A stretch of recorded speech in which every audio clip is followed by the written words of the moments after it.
J'espère que tout le monde va bien. Romain, je vois que tu as mis ton plus beau costard. Magnifique. Comme d'habitude. Comme d'habitude, trop fort. Écoutez, vu qu'on a pris un petit peu de retard, on va Allez. directement passer dans le vif du sujet et aller directement sur le sujet d'aujourd'hui.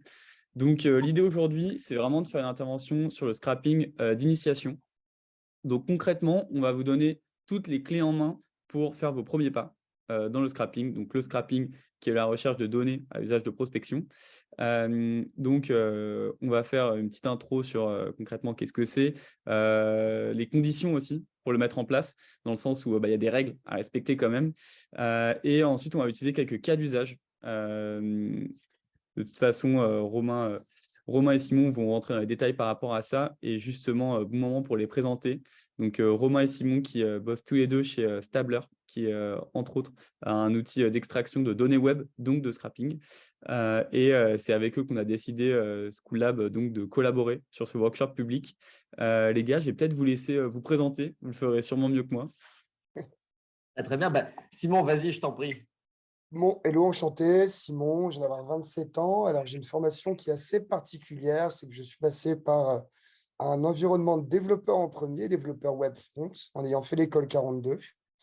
Par la suite, j'ai voulu me rediriger vers le marketing, donc j'ai été pris en growth hacking chez Lemlist, pour ceux qui connaissent. Et ensuite, j'ai rejoint Romain sur la partie sales / MyBizDev et, euh, et c'est tout pour moi. Et c'est tout pour moi. Merci, Simon. Bonjour à toutes et tous. Je m'appelle donc Romain Evin et je fais de la vente depuis très, très longtemps. J'ai commencé très, très jeune. C'est donc ma première des passions. Et ma deuxième passion, c'est la donnée. Et c'est pour ça que j'ai rejoint mes deux amis et associés, Paul Mugino et Anis Gandoura. Déjà, à l'époque de Daco.io, je les avais aidés sur la partie vente, comment on arrive à vendre plus cher, comment on propose plus de valeur et comment on arrive à vendre donc plus cher à ses prospects. Et depuis le mois d'avril, on a créé Stabler. Stabler, c'est un outil d'extraction de pages web publiques. De toute façon, on est là pour ça, donc on va vous en parler. Et notre expertise nous vient du fait que mon ami Paul et mon ami Anis ont créé le département d'extraction de pages web publiques chez VP, ce qui représente donc des millions de pages par semaine, par jour, avec un enjeu business qui est crucial. Et je vous expliquerai notamment au travers des cas d'usage que je vais vous présenter juste après pourquoi c'est essentiel et pourquoi la data et l'extraction web est devenue un enjeu majeur pour toutes les organisations et toutes les typologies de comptes. Depuis avril, vraiment, on s'en rend compte. Et donc, on est tous les trois passionnés de données, d'algorithmes et également d'art, notamment pour Paul, qui a créé, grâce notamment à ses algos, un cabinet d'art qui s'appelle Oresveti. Donc, je vais rentrer assez rapidement dans le sujet, bien entendu. Avant toute chose, on travaille nous-mêmes avec des cabinets d'avocats. On a une expertise de plus de 10 ans dans la data. Et donc, on va essayer, au travers de ce webinaire, de vous présenter à la fois je dirais, comment dire, une première approche au niveau légal sur le web scrapping, parce que c'est quelque chose qu'on entend souvent chez nos prospects, chez nos clients, savoir est-ce que c'est possible de le faire ou pas. Ensuite, des cas d'usage pour vous donner la possibilité de vous dire, dans mon entreprise, qu'est-ce que je peux faire? Enfin, notre ami Simon nous présentera comment scraper, par exemple, LinkedIn au travers de Phantom Buster. Pourquoi? Parce que chez Stabler, on a fait ce choix, c'est de ne pas scraper LinkedIn, et je vous expliquerai pourquoi. Et enfin, vous retrouverez à la fin de ce webinaire des vidéos de mon ami Paul qui a donc scrappé Papers pour vous, pour pouvoir vous montrer comment on peut avoir une autre approche que uniquement aller scraper LinkedIn. Donc, la légalité du web scrapping, vaste question, on nous en parle tous les jours. Romain, est-ce que c'est légal? Eh bien oui, c'est tout à fait légal de scraper des pages web publiques. Néanmoins, il y a quelques best practices qui s'appliquent. La première, bien entendu, c'est de respecter les term and sheet qui évoluent d'ailleurs constamment des sites web que vous allez scraper. Pour vous donner un ordre, pour vous donner une idée, par exemple, LinkedIn change beaucoup et très régulièrement ses conditions d'utilisation. Et donc, il faut faire très, très attention à ce que vous allez scraper parce que ça peut être, par exemple, du vol de propriété intellectuelle. Et donc là, c'est très, très grave. La deuxième chose, c'est utiliser un outil qui reproduit le comportement d'un usager lambda, donc le comportement humain. La troisième chose, c'est de réfléchir également à la récurrence, au volume de pages extraites. Est-ce que vous voulez aller chercher dans chacun des sites web que vous voulez scraper. Faire très attention également de ne pas reproduire ce qu'on appelle une attaque DDoS, une attaque de déni de service, et donc de ne pas faire tomber un site web en le scrapant. Ce que je vous disais également au tout départ, faire très attention avec le droit d'auteur, puisque certains sites, et il y a d'ailleurs une jurisprudence sur le cas avec Le Bon Coin, si vous scrapez certaines choses, ça peut être du vol et donc du vol de propriété intellectuelle. Et donc là, c'est le droit d'auteur qui s'applique et celui-là, il est assez corsé, je dirais. Et bien entendu, respecter le RGPD, tout ce qui est opt-in, opt-out de base de données pour éviter ensuite qu'un de vos prospects puisse se retourner contre vous. Nous, on l'a vu également au travers de nos différentes missions et au travers de nos différents prospects. C'est très important aussi parfois de faire du scrapping de data pour les grands groupes pour se protéger d'éventuelles attaques juridiques de leurs consommateurs, de leurs clients. Okay, par exemple, sur un prix barré, sur une promotion, il faut être capable d'horodater, de prouver le prix d'un produit. Et donc, nous, on aide, bien entendu, les entreprises à se protéger contre tout ça. Au travers des… Alors, je vais être un peu… Je vais vous donner un peu de chiffres, hein, mais on a travaillé, surtout, on a contacté depuis avril plus de 4000 personnes dans ce merveilleux domaine qu'est le web scrapping. Et la première chose que j'ai envie de vous dire, c'est que le web scrapping est partout. On l'a retrouvé dans le transport, notamment sur des politiques de prix, mais également sur l'énergie. Combien va coûter un baril de pétrole, le gaz, vous le savez, actuellement, c'est quand même, on en parle beaucoup. Dans le retail, bien sûr, et le e-commerce, où il y a une bataille des prix continuels et où le web scrapping est un outil essentiel pour pouvoir sortir son épine, pour pouvoir être plus performant que les autres. Les banques, bien entendu, qui vont scraper, par exemple, la météo ou d'autres éléments, les assurances, les boîtes de conseil qui ont souvent besoin, au travers de missions, d'études, de scraper dans un domaine particulier pour avoir une big picture sur un domaine, par exemple. L'immobilier, qu'on retrouve souvent avec les annonces, etc. Le luxe, et ça, je vous en parlerai un peu plus loin. On a également des prospects et des clients qui souhaitent, par exemple, scraper la blockchain pour connaître, par exemple, le prix des NFT. Et donc, on retrouve le web scrapping dans tous les verticaux, dans tous les usages et surtout dans tout type de compte. C'est-à-dire qu'aujourd'hui, chez Stabler, on travaille aussi bien avec des startups, avec des indépendants, qu'avec de très grands groupes. Et donc, on se rend compte qu'en fait, il y a des cas d'usage réguliers qui arrivent tous les jours qu'on ne connaît pas. Et donc, ça va être, par exemple, et là, je peux vous en énoncer quelques-uns, ça va être le scrapping, par exemple, de fiches produits sur des produits de beauté. Ça peut être le web scrapping de fiches publiques d'artistes musicaux. On retrouve également beaucoup en ce moment, et vous le savez, du web scrapping sur les réseaux sociaux en général, Instagram, WeChat et d'autres, pour, par exemple, construire des cartes d'influence. On retrouve également beaucoup de cas d'usage dans l'industrie pour compléter des catalogues de millions et de millions de références. On a également chez Stabler des cas d'usage sur les matières premières, vous vous en doutez, le ciment, le sable, le pétrole, le gaz, etc. On retrouve aussi beaucoup d'acteurs qui vont scraper les levées de fonds pour connaître en temps réel le levé de fonds. Pourquoi on scrape également pour créer, bien entendu, des séries temporelles. Si vous scrapez de façon récurrente, vous pouvez, par exemple, mesurer l'inflation. Il y a beaucoup aussi de sites de comparatifs de prix qui vont faire du scrapping pour connaître le prix de leurs concurrents. La blockchain, comme je vous l'avais indiqué, hein, pour connaître le prix du NFT. On a aussi des acteurs qui vont scraper les programmes culturels. On a d'autres acteurs qui vont scraper les informations sur les entreprises, la seconde main, bien sûr, et puis ensuite tout un panel d'acteurs qui va scraper des images pour faire de la classification d'images, pour créer ensuite des modèles d'intelligence artificielle, par exemple. Donc là-dessus, vraiment, on peut scraper Google Shopping, le Gartner, l'usine digitale, que sais-je.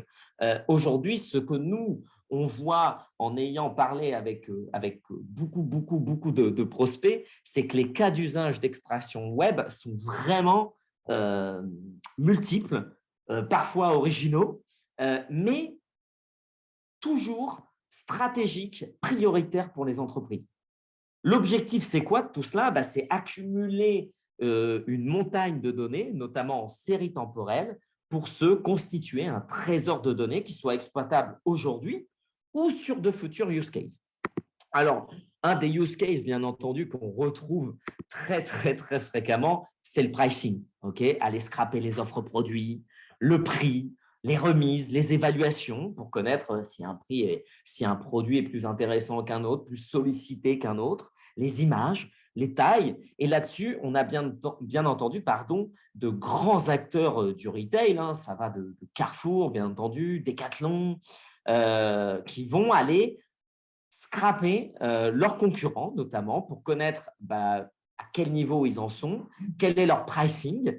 Mais ça peut être aussi du scrapping interne pour vérifier que chaque pays, par exemple, met les bons prix sur ses produits. On peut aller scraper également les grandes marques de luxe pour faire de la seconde main et pour connaître les prix. Et donc, trouver les prix les moins chers du marché sur un ensemble de produits. Et ça peut être sur 3 000, 4 000, 5 000, 10 000 produits via notamment ce que l'on appelle un EAN ou une référence produit pour connaître et trouver le prix du marché et pouvoir jouer là-dessus. Ça permet également de monitorer, bien entendu, son positionnement prix sur le marché, avoir des rapports hebdomadaires par marque, par catégorie, pour connaître le positionnement prix de son entreprise versus un panel de concurrents sur 30, 40, 50, 100 sites. Donc, c'est vraiment quelque chose qui est extrêmement important et ça permet à nos prospects, à nos concurrents et à nos clients de s'assurer qu'ils tiennent bien la promesse de faire une bonne affaire, par exemple, pour leurs clients. Ce que l'on va aller chercher, bien entendu, comme je vous le disais, le pricing, les offres, le stock, s'il y a, bien entendu, et tout cela sur des familles de produits. Et on va aller chercher également toutes les déclinaisons, les titres. Tout cela pour faire quoi? De la surveillance en temps réel, des prix des concurrents, des fournisseurs et également des matières premières ou pourquoi pas surveiller l'inflation. Le deuxième cas d'usage que l'on retrouve forcément aujourd'hui, et vous devez en entendre parler assez fréquemment, c'est le scrapping d'images. Aujourd'hui, vous le savez, avec l'intelligence artificielle qui évolue très vite et qui apporte de nouvelles applications métiers et business, on a de plus en plus de nos prospects et de nos clients qui souhaitent scraper des images sur le web. Ça va de Google Shopping, ça peut être Facebook, que sais-je, et pour des applications métiers qui sont directes. Par exemple, vous pourriez demain aller scraper des images pour ensuite créer, je ne sais pas, des campagnes de prospection à destination de vos prospects pour améliorer, par exemple, l'hyper-personnalisation. Mais ce que l'on peut faire aussi, c'est de la collecte d'images pour faire des modèles de classification et de labellisation pour pouvoir ensuite créer des modèles de prédiction de la demande, par exemple, ou du sentiment analysis, par exemple. Donc, aujourd'hui, on retrouve beaucoup d'acteurs qui nous demandent, bien entendu, de scraper des images et au travers de l'intelligence artificielle, de pouvoir faire de la labellisation et de faire de la classification. Et ça touche tous les domaines, que ce soit le luxe, des acteurs du retail, bien entendu, des entreprises qui travaillent dans la retouche d'images, par exemple. Et donc, c'est quelque chose, c'est un domaine d'application qui est ultra intéressant parce qu'il n'y a absolument pas de limite. Donc, pour vous faire le résumé assez simplement, puisque je vous ai déjà donné pas mal de cas d'usage. Donc, le pricing, qui est vraiment un cas d'usage que l'on retrouve très fréquemment pour connaître son positionnement et connaître le prix de ses concurrents, de ses fournisseurs, ou tout simplement surveiller l'inflation. Créer et enrichir des modèles de dashboards existants, comme des DataIQ, par exemple, avec de la donnée de qualité. Et puis, enfin, construire des modèles d'intelligence artificielle pour faire de la prédiction, ce qui existe, par exemple, chez un acteur comme Nike. Et puis, on retrouve également beaucoup de cas d'usage actuellement de scrapping de réseaux sociaux. Alors, le premier, et Simon en parlera mieux que moi, mais c'est LinkedIn, bien entendu. Mais nous avons beaucoup d'acteurs du luxe, et pas seulement, dans le web en général, qui nous demandent de scraper, bien entendu, les réseaux sociaux, qu'ils soient chinois, européens, américains, que sais-je. Donc, c'est quelque chose que l'on retrouve énormément. Et puis enfin, pour des acteurs là plutôt industriels, on va avoir de l'enrichissement de fiches techniques, donc des collectes de textes, de descriptifs, de stock par exemple. Et puis ce que l'on commence à voir arriver avec Paul et Anis, c'est également du scrapping sur la blockchain. Tout ça, bien entendu, pourquoi? Pour accumuler de la donnée. Et cette donnée, bien entendu, il vaut mieux aller scraper de la donnée tous les jours, toutes les semaines pour pouvoir créer des séries temporelles, qui vont vous constituer un trésor de données qui va vous permettre de prendre les bonnes décisions dans les semaines, dans les mois, dans les années qui viennent. Et donc, petit moment publicité pour Stabler, bien entendu. Ce que l'on fait chez Stabler, c'est qu'on a créé un outil qui est stable dans le temps, puisque c'est un des premiers pain points lorsqu'on fait du scrapping, c'est-à-dire mon robot ne fonctionne plus, il y a un anti-bot comme Datadom en face, je n'y arrive plus. Chez Stabler, ça n'existe pas. Pourquoi? Parce qu'on a cette expertise d'avoir scrappé des millions et des millions de pages sur des centaines de sites lorsque Paul et Anis étaient chez VP. Il y a une facilité d'installation parce qu'on est une API, bien entendu, donc on se plug directement sur les infra existantes.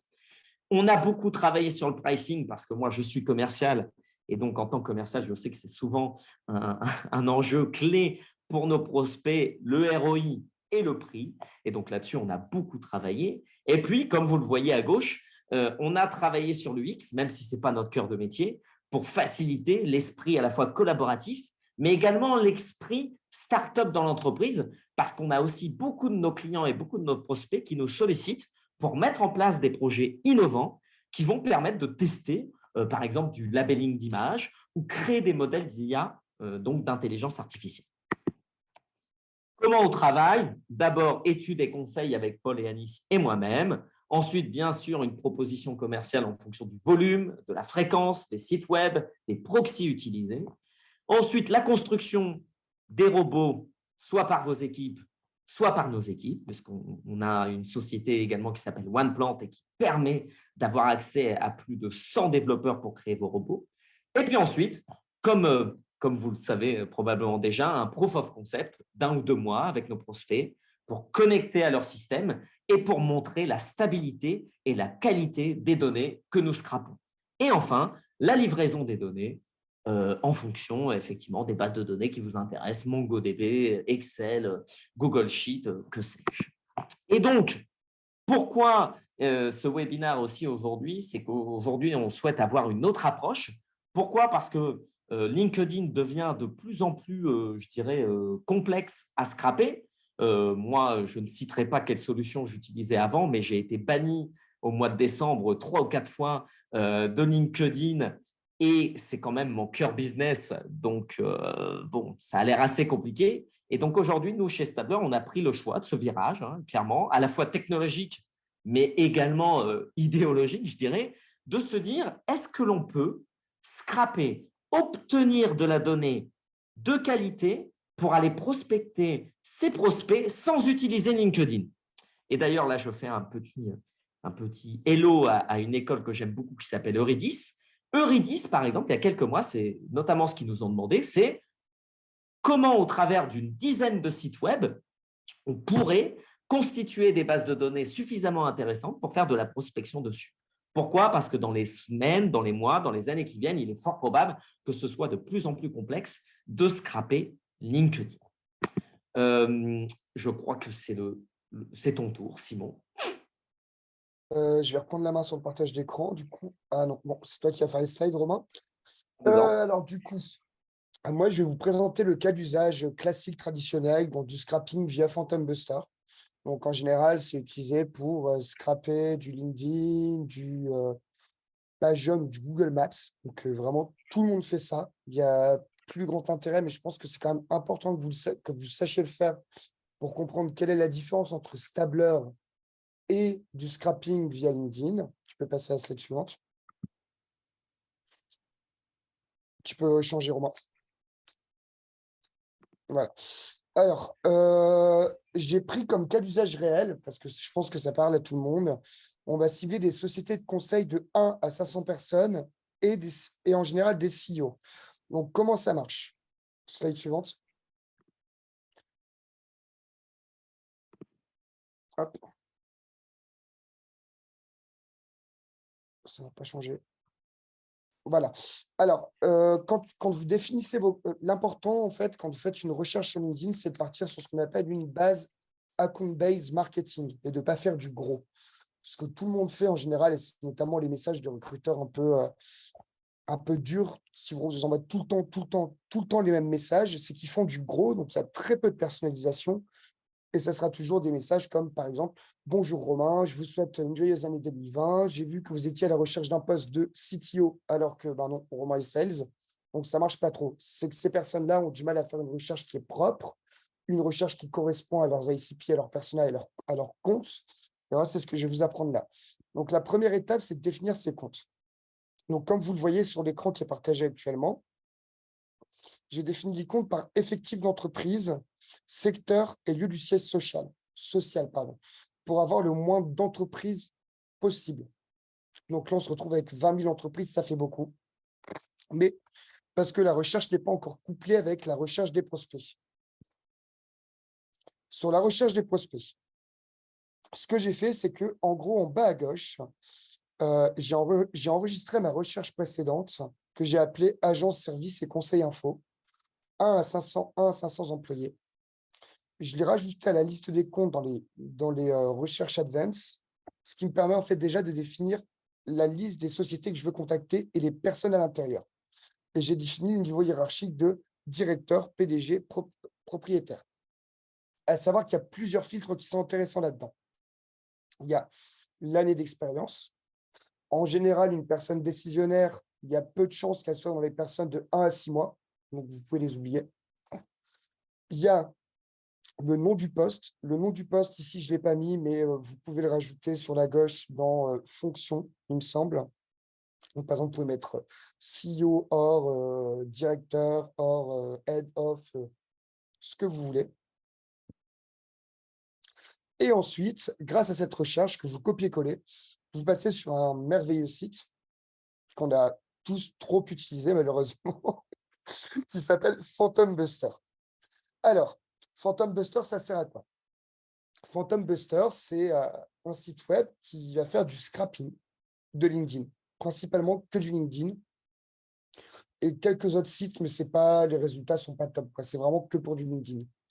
Vous avez 3 types de recherches. Hein. Les principales que vous allez utiliser, ça sera Search to Lead Connection, Sales Navigation Search Export, Sales Navigator Search to Lead Outreach. Nous, celle dont on va parler, c'est la deuxième, Sales Navigator Search Export, parce qu'on vient d'une recherche Sales Navigator. Ce que vous faites, c'est que vous vous connectez sur LinkedIn. Donc ça, j'ai passé cette étape-là parce que vous savez tous vous connecter sur LinkedIn. Et vous ajoutez votre URL, donc justement dans le petit input là. Vous sauvegardez et vous finissez par avoir un résultat qui est comme ceci, qui est très mal affiché d'ailleurs. Donc là, j'ai mis toutes les entreprises qui étaient un peu des scale-up, donc de 1 à 500, sociétés de services informatiques. Donc, on retrouve des boîtes comme, vous voyez tout en bas, Miracle, on retrouve du AB Testy, du Alan, du Belief pour la musique, City Scoot, comme Lime, peu importe. Et en fait, grâce à cette liste-là, vous allez pouvoir l'enrichir et ce qui va vous donner un certain nombre de comptes à pouvoir contacter. Alors, à savoir, moi, ce que je conseille en général en tant que growth, ce que je conseille, c'est d'éviter d'avoir plus de 200 personnes à contacter. Si vous en avez plus, c'est que votre approche, elle n'est pas personnalisée. On ne peut pas parler à 2000 personnes comme on peut parler à 200 personnes. Ça devient vite la même chose, ça devient un discours qui est répétitif, barbant, qu'ils ont tous déjà entendu par 50 000 autres sales auparavant.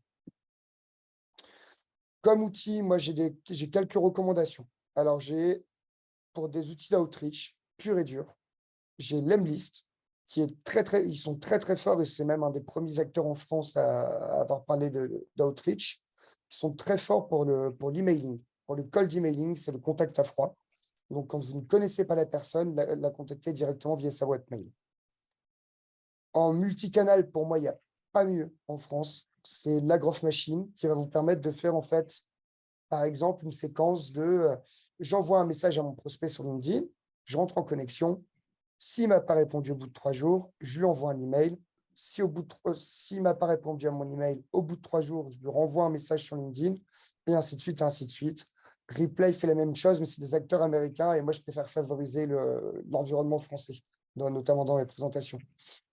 Et concernant l'enrichissement de listes qu'on a vu auparavant pour récupérer des numéros de téléphone et récupérer des emails, il y a deux acteurs qui sont les plus connus. Il y a Datagma, qui est une société française, et il y a Drop Contact qui a été fondée par Denis Cohen, qui est pareil, une des premières en France à faire ça. Il y en a aussi quelques-unes, mais qui pour moi sont assez chères à mon goût, comme Casper et je ne sais même plus le nom des autres pour vous dire. Mais voilà, avec ça, je pense que vous avez vraiment tous les outils qu'il vous faut pour faire une belle séquence de prospection. À savoir que la prospection de ce biais-là, pour moi, sert juste à préchauffer avant d'appeler. Il y a peu de chances que vous ayez des leads directement parce que vous allez prospecter uniquement par mail. Le meilleur conseil que j'ai à vous donner, c'est qu'après, une fois qu'un prospect vous a répondu, de manière positive ou neutre, vous preniez le téléphone et vous l'appeliez. C'est le meilleur moyen de faire un contact avec une personne et le meilleur moyen d'avoir une connexion. Voilà pour moi. C'est à Romain la suite. Merci Simon. Je compléterai ton propos. Je suis tout à fait d'accord. L'intérêt, c'est de créer des bases de données qui soient sur un modèle que moi j'appelle lookalike modeling, c'est-à-dire des gens qui se ressemblent énormément. Et donc, comme le disait Simon, scraper des bases de données de 3000 personnes, ça me semble pas du tout cohérent et surtout pas du tout efficace. Donc, il vaut mieux se concentrer sur des groupes de personnes de 50, 100, 200 personnes max pour pouvoir ensuite écrire un message qui soit quand même beaucoup plus personnalisé et qui, comme le disait Simon, on ne se dise pas, tiens, je suis CEO d'une boîte et je reçois un truc qui doit être adressé à des head of sales, pourquoi je suis dans cette liste? Il y a pire que ça. Et il y a autre chose, c'est que très important dans votre segmentation, c'est de bien vérifier vos comptes, d'où l'intérêt d'avoir peu de comptes. Parce qu'un L'Oréal, vous en avez que un. Il n'y a pas de 30 L'Oréal dans le monde. Si vous contactez L'Oréal en vous ratant sur votre première approche, en général, vous êtes grillé pour la suite. C'est pour ça que c'est très intéressant de faire une bonne segmentation et d'être sûr de la cible que vous adressez. Et là-dessus, je vous renverrai aux notions suivantes qui sont donc l'ICP, le buyer persona et effectivement bien réfléchir si vous êtes plutôt sur une cible grand compte, sur une cible ETI, sur une cible TPE-PME, si vous faites également ce qu'on appelle du global account management, c'est-à-dire la Société Générale en Europe, la Société Générale dans le monde. Et donc, je vous conseille effectivement d'avoir vraiment une approche ultra personnalisée, itérative et de travailler sur des groupes et sur des bases de données qui sont plutôt réduites, en tout cas si vous faites de la prospection au travers de LinkedIn. Voilà. Une approche tofu, bofu, bofu. Tout en haut, les comptes que vous ne devriez pas cibler en automation, qui sont quand même intéressants à scraper parce que ça vous permet de récupérer des numéros de téléphone, des emails, mais qui sont très importants de définir à la main parce que ça demande une recherche au préalable, faire une stratégie d'account-based marketing. Bofu, on va dire un peu les mid-level, personne vous pouvez automatiser, mais il ne faut pas non plus envoyer un message qui est trop généraliste parce que vous allez vous cramer aussi. Et les derniers, c'est un peu, je dirais, tout ce qui est en dessous de cadre supérieur, c'est tout ce qui est en dessous de C-level que vous pouvez totalement contacter en automatique, c'est faire une porte d'entrée vers les C-level, vers les dirigeants. Ouais. En fait, et ça, on le dit souvent avec Paul et Anis, il faut avoir une vraie réflexion intellectuelle avant de toucher ou d'utiliser n'importe quel outil. Parce que ce n'est pas la panacée. Ce n'est pas parce que vous faites de l'automatisation sur de larges volumes, comme le disait Simon, que vous allez avoir des résultats incroyables. Il n'y a rien de magique dans ce que l'on fait. Et comme je le vois dans le chat, effectivement, Akimbo, nos amis de chez Akimbo, François Fillette et Marin Levesque, vous présenteront notamment le cold calling. Et j'ai eu l'occasion de donner pas mal de cours là-bas sur ce sujet. Donc, je suis tout à fait d'accord avec Simon. Vive le cold call. Je vais également là reprendre la main et vous donner un cas d'usage qui a été préparé par Paul parce que je me suis dit que c'était plutôt sympa de pouvoir le voir. Donc, il nous a préparé des vidéos pour vous expliquer comment, au travers de notre solution, on peut scraper, par exemple, Papers.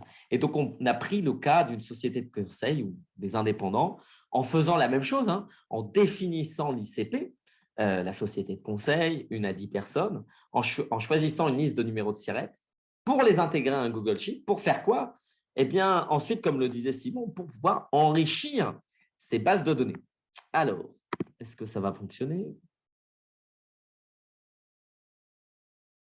Alors, voilà. Parfait. Humaine qu'on peut reproduire, l'outil est capable. Alors, ouais. Alors, ça, je vais vous montrer ces 4 petites vidéos très simplement. Bonjour à toutes et à tous, je suis très heureux de vous présenter aujourd'hui notre outil Stabler. Alors, Stabler est un outil qui permet d'extraire n'importe quel type de contenu public en ligne. C'est un outil de web scrapping et du moment que une opération humaine qu'on peut reproduire, l'outil est capable de la reproduire et de l'automatiser pour extraire de très grands volumes de données. Alors, on va faire aujourd'hui avec un outil que vous connaissez certainement qui s'appelle Papers et en tapant un SIRET, j'ai envie de récupérer par exemple les chiffres d'affaires lorsqu'ils sont disponibles et c'est une information qui m'intéresse. Donc, c'est un exemple, on peut automatiser beaucoup d'autres aspects. Donc, ce que je vais faire tout d'abord, c'est que je vais créer un petit fichier Excel où j'ai une colonne avec le SIRET, donc que je voudrais explorer, et une colonne avec l'URL. On pourrait aussi taper, par exemple, plutôt qu'un SIRET, des noms d'entreprises, etc. Vraiment, tout est possible. Là, c'est juste pour l'exemple. Ensuite, donc, je vais créer une nouvelle configuration.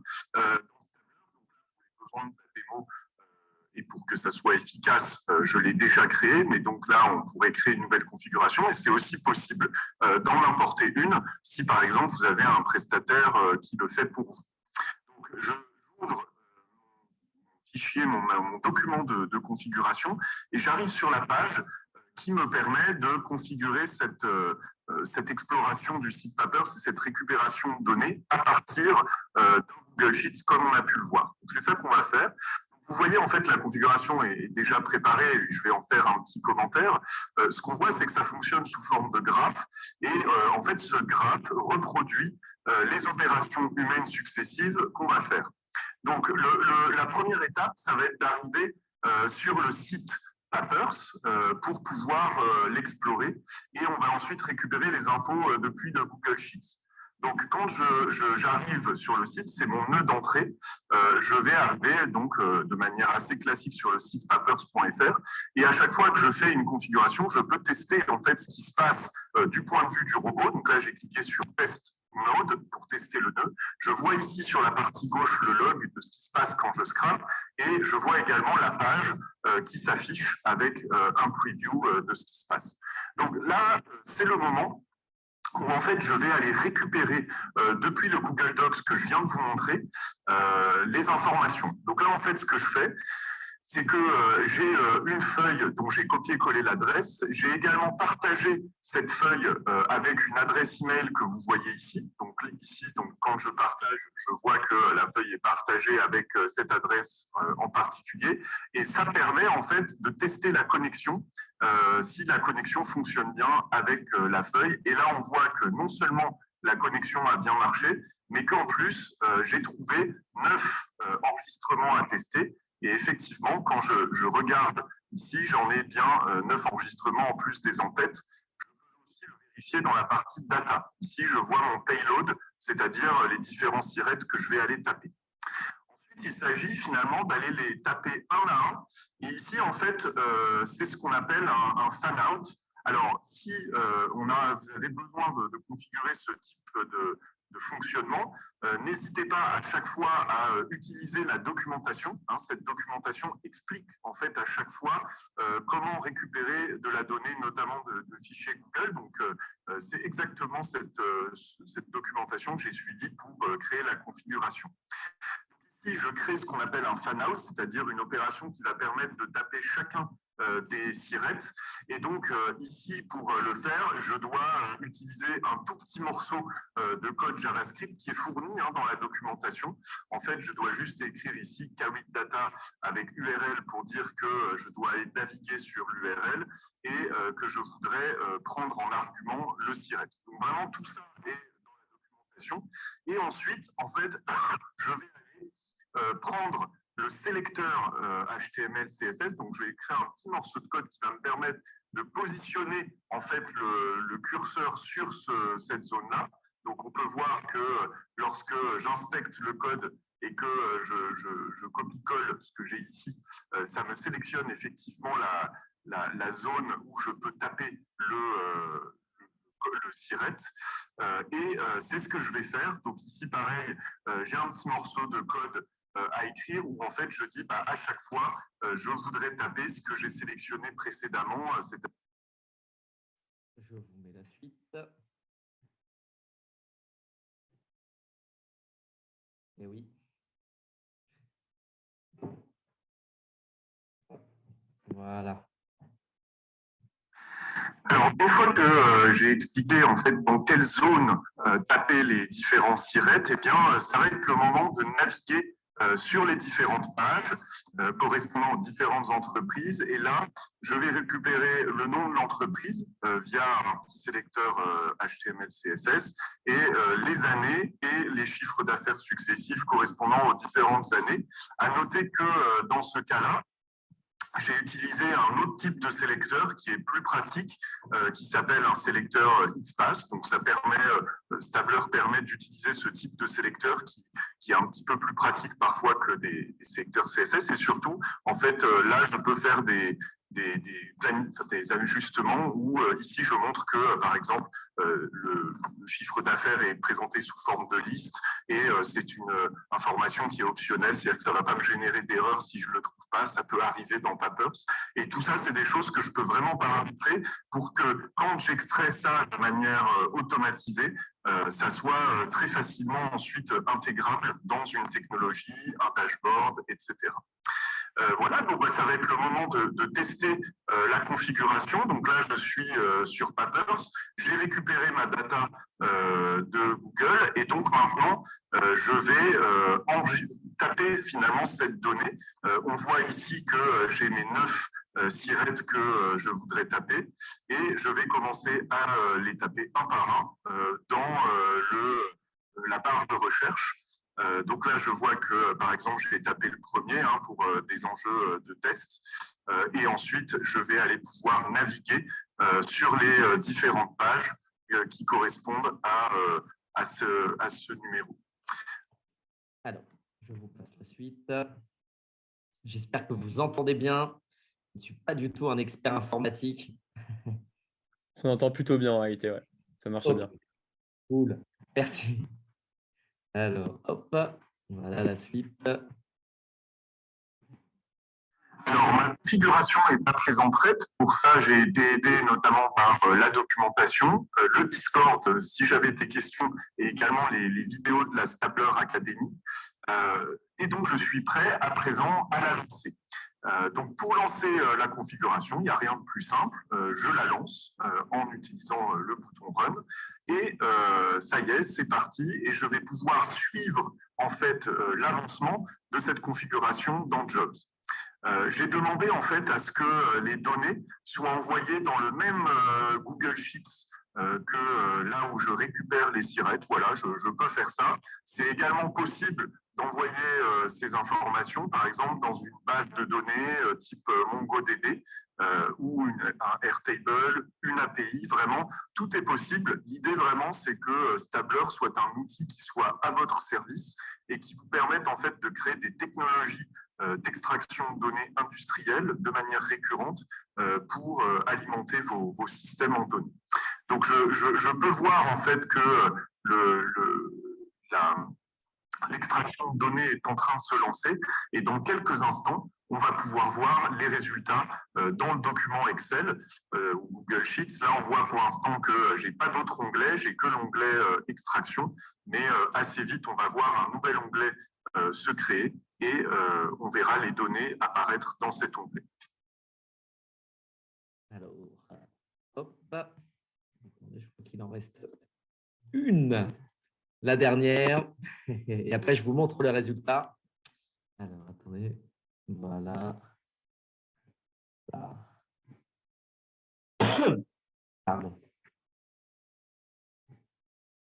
Alors, l'extraction de Papers a démarré à présent. Elle vient de se terminer, donc elle a duré 59 secondes. Donc, en moins d'une minute, nous avons pu naviguer sur ces 9 différentes pages et récupérer les différentes données. Là, je revois en fait le graphe que j'ai pu créer précédemment. Simplement, en fait, je vois les différentes opérations et si elles ont eu du succès ou pas. Ici, je vois que j'ai un seul warning, donc je vais aller voir ce qui se passe. Et quand je regarde ce warning en particulier, donc c'est sur la page de Lidl, donc je vois déjà que je suis bien arrivé sur la page de Lidl. Et quand je regarde le log, ça me dit que dans l'endroit où j'étais censé récupérer les chiffres d'affaires et les dates, je ne les ai pas trouvés. Et c'est bien le cas, puisque quand je regarde la page telle qu'elle a été vue par le robot, il n'y a pas de compte annuel qui est disponible pour cette page. Donc, c'est une erreur qui est compréhensible. Vous voyez que je peux complètement débugger en fait mon scrap visuellement. Et ça a beaucoup de valeur quand on doit extraire des milliers de pages chaque jour ou chaque semaine. En tout cas, la donnée est extraite et donc je vais aller voir maintenant dans mon site dans ma page Google Sheets, là où j'étais censé récupérer ces informations. Je vois qu'effectivement, un nouvel onglet est apparu dont le numéro correspond à mon numéro d'extraction. Et lorsque je regarde ici, eh bien, je retrouve bien les différents sirettes que j'ai tapés dans la barre de recherche. Je retrouve, alors les colonnes peuvent être remises dans un ordre différent si on désire, mais je retrouve le nom de l'entreprise extraite. J'ai même récupéré les différents dirigeants. Et là, j'ai ma liste de chiffres d'affaires avec les dates correspondantes qui étaient l'objectif de cette extraction, avec bien sûr pour Lidl, comme on l'a vu, pas de chiffre d'affaires puisque dans ce cas-là, l'information était indisponible. Donc, tout type d'information peut être extrait via nos outils. Si vous avez envie d'aide pour configurer des extractions un peu plus complexes, nous avons également un service qui s'appelle OnePlant qui vous fournit les experts pour cette configuration-là. Et dans ce cas-là, vous avez juste à utiliser les données en aval pour tous vos usages en entreprise sur mesure. Merci beaucoup et excellente journée à vous. Et voilà, c'était notre ami Paul qui nous faisait la démonstration. Et bien entendu, comme l'expliquait Simon, ensuite, vous pouvez enrichir ces bases de données au travers d'outils comme, il en parlait tout à l'heure, Lemlist ou même Drop Contact. Les petits plus que je vous laisse là également pour le HTML, CSS et les sélecteurs, vous avez Open Classroom si vous avez envie de vous auto-former. Pour la définition de ces prospects, un outil comme la grosse machine peut être très efficace également. Le blog principalement qui est une véritable mine d'or parce qu'on est sur des personnes qui ont fait énormément de marketing, qui ont énormément d'expérience. Donc je pense à Adrien Moreau, je pense à Brice Morin qui a créé une agence qui s'appelait Dezio et qui pour moi sont vraiment des personnes phares et des personnes très compétentes en termes de web marketing. Donc il n'y a pas que pour la définition des prospects où je vous invite à voir ces articles-là. Il y a aussi ça peut être comment écrire un bon email de prospection, comment faire des appels. Mais il y a de bons articles sur l'account-based marketing. Pour le growth hacking, marketing, scrapping, on trouve basiquement, pour ceux qui ne connaissent pas, le forum qui s'appelle Growth Hacking France, où en général, énormément de sujets sont abordés. Ils ont même un Slack sur lequel je suis. Quand j'ai eu des problèmes, j'ai presque toujours eu des réponses à mes questions. Pour les outils de low-code scrapping, on a Phantom Buster. Il y en a d'autres. Romain pourra peut-être plus les préciser que moi sur les noms. Et pour les outils high level, donc high level, où je pense que quand je dis high level, c'est vous avez quand même un besoin de connaissances HTML, CSS, d'où l'utilité du premier article que je vous ai mis. On a Stabler, Octopath. Sauf que Stabler, en réalité, vous n'en avez pas vraiment besoin vu qu'on a des personnes derrière qui peuvent vous aider à faire les configurations. Personne à suivre dans le domaine. Donc, pour tout ce qui est B2C, B2C, B2B, je conseillerais Kevin Dufresne. Benoît Dubos, qui est le pro du copywriting, le pro à découvrir de nouveaux tools qui sont utiles.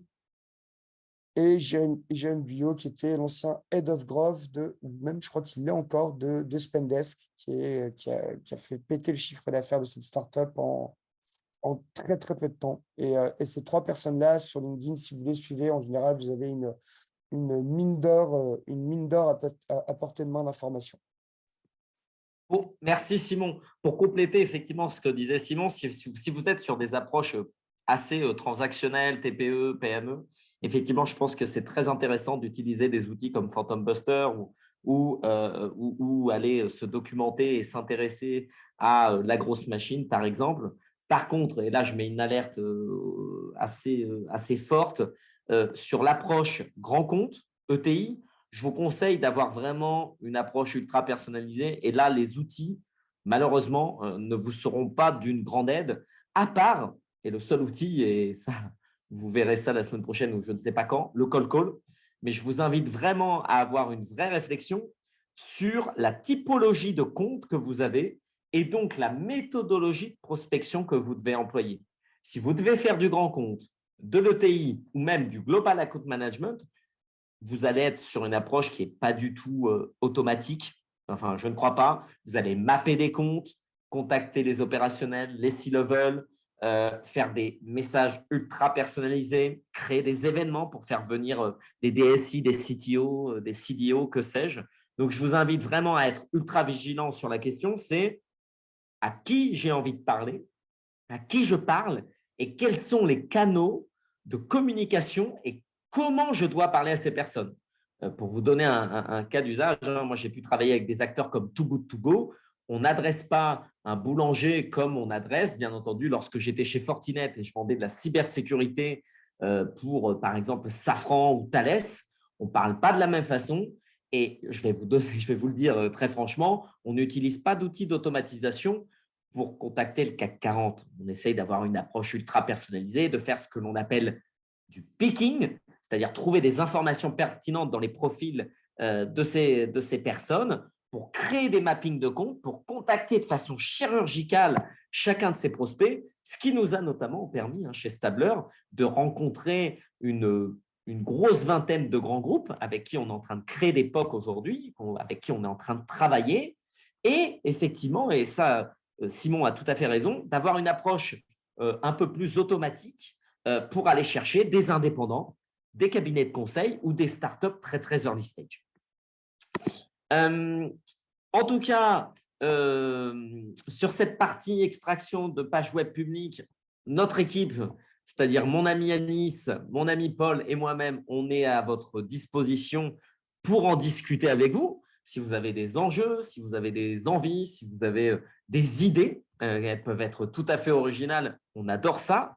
Et puis, d'ailleurs, je glisse là également, si vous avez besoin de conseils commerciaux sur l'optimisation de votre cycle de vente, que ce soit en copywriting, en cold calling, en stratégie, en coaching, je me tiens également à votre disposition. En tout cas, merci beaucoup de nous avoir écoutés. Je vois qu'on n'a pas perdu beaucoup de personnes, donc c'est très, très bien. Et puis, je me tiens à votre disposition, ainsi que Simon, pour répondre à vos questions. Voilà, merci. Top, merci beaucoup Romain et Simon. Il nous reste 5 petites minutes, donc si vous avez des questions, c'est maintenant. Franchement, n'hésitez pas, il n'y a pas de limite, donc même si c'est des termes qui avaient l'air assez classiques, franchement, n'hésitez pas, c'est maintenant. Faut pas avoir peur de poser des questions, c'est normal, c'est un sujet qui reste assez technique. Donc, on attend vos réponses dans le chat et on y répond directement une fois qu'elles y sont. Et sinon, écoutez, d'ici une petite minute, on va closer. Que pensez-vous de Waalaxy? C'est une bonne question. Ce que je pense, c'est que c'est très adapté à des profils et à des typologies de comptes type PME, TPE. Je crois que ça peut être pas mal. Ça peut être très bien aussi, nous, on l'a utilisé chez Stabler pour notamment envoyer des questionnaires ou pour récupérer, par exemple, les enjeux de la data. Par contre, je vous conseille de faire très attention. Pourquoi? Je le répète, LinkedIn est très, très, très à cheval sur ses conditions d'utilisation. Elle les change très régulièrement. Et alors, ça pourrait être Wallaxy ou un autre, mais de mon expérience, j'ai quand même été banni de nombreuses fois au mois de décembre. Donc, si vous faites du très grand compte de l'ETI, ne pensez pas automatisation, pensez personnalisation. Voilà pour Wallaxy, mais en tout cas, qui est un Moi, super j'ai un outil. avis sur Wallaxy qui est un petit peu plus dur que le tien, Romain. Wallaxy, il y a une grande période où il ne faisait pas du online sur tout ce qui était envoi, automatisation de messages et tout le bordel. Ce qui fait que beaucoup de gens l'utilisaient avec une façon qui était d'envoyer en masse, genre 200, 300 mails, 400 invitations et qui se faisaient ban le compte. Le truc, c'est que maintenant, moi, Wallaxy, je pense que vous n'avez pas trop de budget, c'est adapté. Quand vous avez un bon budget, je pense que c'est les outils qui sont peut-être plus adaptés. Je ne vais pas citer de concurrents parce que ça ferait de la concurrence directe à Wallaxy. Je Oui. veux pas de guerre, mais je pense que pour les petits budgets, c'est adapté Wallaxy. Exactement. Non, non. Et puis c'est un outil qui a toute sa valeur si vous avez envie, par exemple, d'agrandir votre réseau ou de faire des visites de profil LinkedIn. Donc, c'est un outil qui est tout à fait respectable. Moi, ce que je vous dis, c'est de faire très attention au volume que vous allez extraire quand vous êtes en tout cas sur LinkedIn. LinkedIn, pour moi, il doit y avoir un warning énorme là-dessus parce que si vous faites des petits paquets avec Wallaxy, tout va bien se passer, mais plus vous allez être dans des volumes qui sont énormes, et là, vous pouvez vous faire intercepter. En tout cas, super outil, comme Neodil d'ailleurs, hein, autant en parler de tous les acteurs qui travaillent sur cette partie LinkedIn. Quel cas d'usage intéressant de scrapping pour une marketplace e-commerce B2C? J'en ai un. Budget, prévoir pour les outils et faire appel à vos services.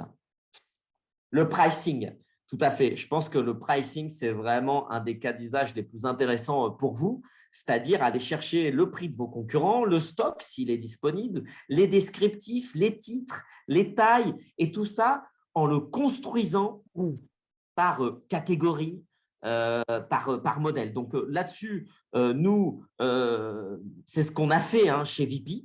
Donc, on a une vraie expertise là-dessus. C'est ce que l'on fait également avec nos prospects et nous avons des clients, et ça, on pourra en parler, chers spectateurs anonymes. Je vous invite à me contacter directement sur LinkedIn et je pourrai vous donner quelques cas d'usage. Et puis, ça peut vous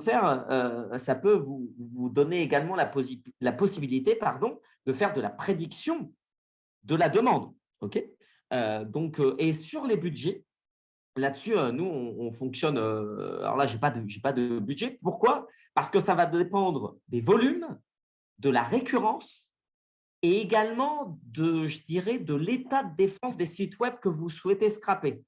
Il y a une donnée qu'on donne peu dans les outils, que ce soit chez ScrappingBee, Zai et tous les autres, c'est un proxy.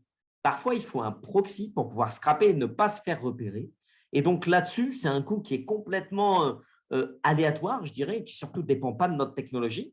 Mais je vous invite, spectateurs anonymes, à me rajouter sur LinkedIn et je pourrais vous donner des cas d'usage sur à la fois comment on peut scraper des sites comme Zara, Shine, Zalando, Best Secret, que sais-je. Tout est possible, tout est réalisable de notre côté en tout cas. Et ensuite, réfléchir à une récurrence, à un nombre de sites web et la stratégie anti-défense qu'il peut y avoir derrière. Quid du scrapping Instagram? Alors, le scrapping Instagram, c'est vrai que ça peut être parfois un peu complexe. Pourquoi? Comme je vous l'ai dit au départ sur la mention et sur la partie légale, vous pouvez scraper toutes les pages web publiques sur Internet, mais il y a un gros enjeu sur la RGPD. Vous ne pouvez par exemple pas créer de faux comptes Instagram pour ensuite faire du scrapping sur Instagram. Donc là-dessus, il faut être ultra vigilant, mais toutes les pages web publiques disponibles, exemple un profil Instagram, il faudrait regarder ce que l'on récupère comme data. En tout cas, on travaille déjà avec des acteurs, à la fois du luxe et des marketplaces, qui souhaitent et qui travaillent avec nous pour faire de la prospection, pour faire du scrapping sur Instagram. Donc, c'est quelque chose que l'on maîtrise et sur lequel on peut discuter également. Alors, il y a une question qui a disparu. Oui, c'est moi qui ai répondu, c'est Sergio. Sergio qui voulait… Ah mince, pardon, je me suis trompé. Sergio, est-ce que Stabler s'intéresse à tous les cas d'usage évoqués? Ah oui, alors nous, on est complètement agnostique et on est un outil généraliste. Donc, de par notre expérience de Paul, Anis et moi, on peut vous aider dans un mode un peu conseil-étude et vous dire, tiens, vous avez cette idée, on pourrait la mettre en œuvre et voilà comment on pourrait le faire. Ça, c'est vraiment notre modèle start-up dans l'entreprise, hein. On l'a fait et on est en train de le faire avec de très grands groupes là. C'est de réfléchir de façon innovante à on scrape cette donnée, qu'est-ce qu'on peut faire de cette donnée? Est-ce qu'on ne pourrait pas créer soit des séries temporelles ou même scraper des images pour ensuite créer un modèle d'IA qu'on va, grâce au scrapping, enrichir et à la fin, il nous dira bah non, je préfère les jupes roses, les jupes bleues, que sais-je.